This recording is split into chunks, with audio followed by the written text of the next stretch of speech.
Delhi's choking air in recent months has revived an old and fascinating idea: artificial rain, with the national capital experimenting with cloud seeding to wash away pollutants, and states like Rajasthan, Maharashtra, and Karnataka exploring it for drought relief. This concept is once again at the center of environmental debates in India.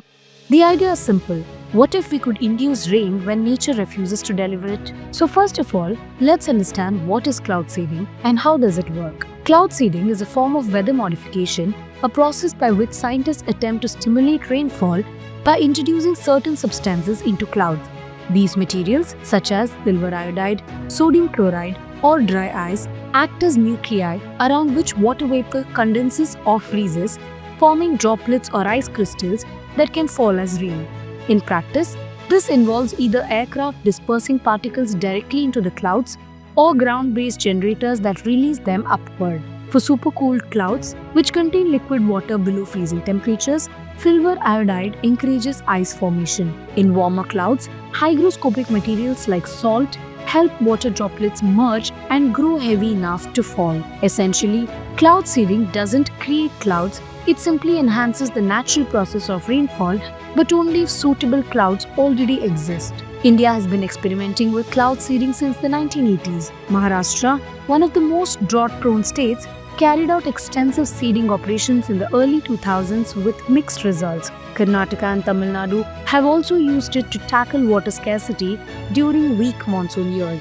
More recently, Rajasthan conducted the country's first drone-based cloud seeding trial, targeting parched regions near Ramgarh Dam in Jaipur. And in Delhi, authorities approved a project to use cloud seeding to trigger artificial rainfall to reduce air pollution by washing away particulate matter during peak smog months. So, is it so easy to cause rainfall? While such efforts show scientific ambition, experts caution that cloud seeding can only succeed under favorable atmospheric conditions, particularly when clouds contain sufficient moisture. But it is no magic wand for drought or pollution. Globally, cloud seeding has been attempted in over 50 countries. Its story is one of both promise and uncertainty. In China, large-scale cloud seeding programs are conducted every year, especially before national events, to clear pollution or induce rainfall.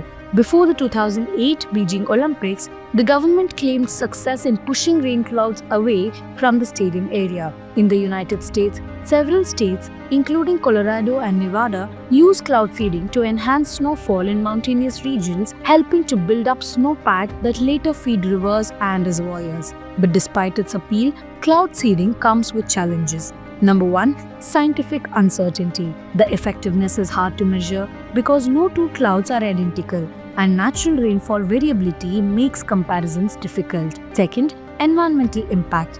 Silver iodide, though used in tiny quantities, may accumulate in soil or water systems, raising ecological concerns. Third, equity and politics. Artificially inducing rain in one region could alter rainfall patterns in neighboring areas, leading to moral and even diplomatic dilemmas. Fourth, dependence on technology.